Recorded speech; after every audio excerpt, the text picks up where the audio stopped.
guess the magic word as village members to get rid of the werewolves, or be werewolves and stop the villagers from succeeding. Do you want to learn how to play Werewords? In this video, we're going to take you through the full rules of this game, and if you stay tuned to the end, you can pick up some tips and strategies along the way. Coming up.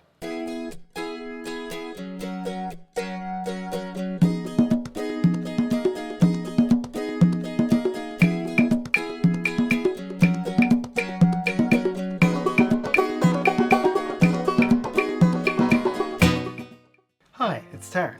And Stella from Meeple University.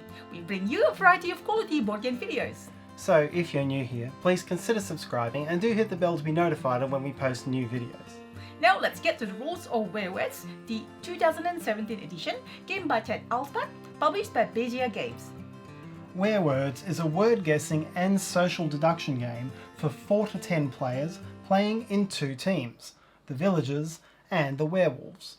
In each game there will be a magic word which the villagers are trying to find in order to defeat the werewolf. Through the game, players will ask questions of the mayor, who knows what the word is, in order to get yes or no answers to try to determine what that word is. The seer, who is a villager, and any werewolves also know what this word is, and so they can try to lead the discussion towards or away from finding the answer correctly. If the villagers can find the word without the seer being too obvious that the werewolf works out who he or she is, then the villagers win the game. If the villagers find neither the words nor the werewolves, then the werewolves win. To set up the game, you'll take a number of roll cards equal to the number of players in the game plus 1. If playing with 6 or fewer players, you'll have the seer, the mayor, 1 werewolf, and then make up the rest with villagers. And with 7 or more players, you'll play with 2 werewolves. Shuffle up all of the roll cards and deal 1 to each player. Whoever has drawn the mayor card reveals it, and then takes the other card from the middle as a secondary roll. If the mayor card is the one in the middle, re-deal or give the mayor card to someone who hasn't been mayor for a while. All players look at their roll cards, but must not reveal it to any other players. The mayor takes all of these circular tokens, including the double-sided yes-no tokens, the question marks, and the unique tokens. You can store these in the game box if you'd like. Next, open up the Werewords app, which you can download for free with the game. Choose the roles that you're playing within the game, and choose the difficulty of words that you would like to play with. Then hit play. All players will be instructed by the app to close their eyes, and then the mayor will be instructed to wake up and choose his or her secret role. It is possible for the mayor to be a seer or a werewolf, as well as a normal villager. Once the mayor has chosen this, the mayor chooses a magic word from a selection of options which will come up on the phone. There will be more options the harder the words you've chosen are. This will then be confirmed for the mayor by the app. Once the mayor is happy that the right one's been selected, the app will inform the mayor to close his or her eyes. Then, the app will ask the seer to wake up. The seer opens his or her eyes, looks at the word, takes it in, and then closes his or her eyes. In a game with 2 werewolves, the werewolves will be instructed to open their eyes and identify each other so that they know who they are. Then also look at the word. Then the werewolves will close their eyes. Finally, everyone will be asked to wake up and will be given 4 minutes to find the magic word. A countdown will occur on the clock. As time counts down on the phone, all players now have the opportunity to ask questions of the mayor trying to work out the magic word. Questions must be answerable by a yes or no answer. The mayor is not allowed to speak in any way to answer these questions. Instead, the mayor must hand one of these double-sided yes-no tokens to the player who asks the question in order to answer it. If the mayor is unsure of the answer, he or she may hand a question mark to the player. If a player is extremely close to getting the answer, the mayor may hand the once-off so close marker to that player. And if the group is going down completely the wrong track, then the mayor can place the way off marker into the middle of the table. A couple of key rules about this stage. Firstly, the mayor must answer every question that is put to him or her. This is important because running out of tokens is one of the endgame triggers. This is true even if the same question is repeated multiple times. Secondly, the mayor is free to answer the questions in whatever way he or she feels best. For example, even if a question can technically be answered with a yes, the mayor is free to answer it as no if he or she thinks that's going to help the team the most. The end of the game can be triggered in one of three ways. If a player guesses the word correctly, then the mayor hands that player this token and hits the correct button.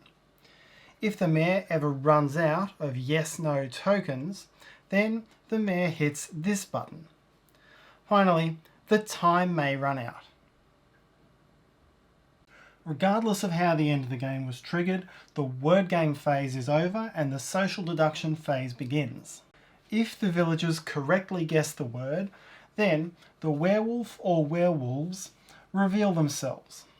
The werewolves then have 15 seconds to try to identify the seer. Remember that the seer is the only one of the villagers who knew the word before starting, so the werewolves are more than likely going to try to look for someone who looks like they knew what they were doing.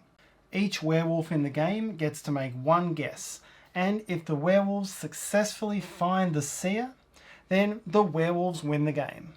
If they do not identify the seer with their guesses, then the villagers hold the victory. If the villagers fail to correctly identify the word, then the villagers have the opportunity to try to find the werewolves. The app will give all players, including the mayor, 1 minute to discuss who they think the werewolves are. Remember that any werewolves in the game know what the word is and have more than likely been trying to steer players away from it, so players will probably be looking for people who weren't very helpful or who may have been deliberately obstructive. At the end of that minute, all players simultaneously vote for one player that they think is a werewolf, which is done with a pointing of fingers.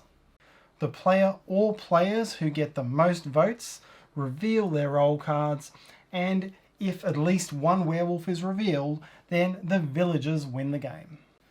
If there are no successful votes for a werewolf, then the werewolves hold the victory. It is entirely possible for the mayor to end up being either the seer or the werewolf as well. When the mayor plays the role of the seer as well, it means that the villager team will have no direct insider help. In other words, no villagers will know exactly what the word is. This makes it harder for the villager team to guess the word. But the absence of anyone acting suspiciously like a seer may make it harder for the werewolves to find the seer at the end of the game. If the mayor is also playing as a werewolf, then the mayor will want to try to answer questions in a way that directs the villager team away from the magic word. This is where the mayor might want to use a lot of question marks, or even outright lie, as a way to try to direct the villagers away from the true word. However, a werewolf mayor needs to be wary of the seer, who knows the word and can catch the mayor out in a direct lie.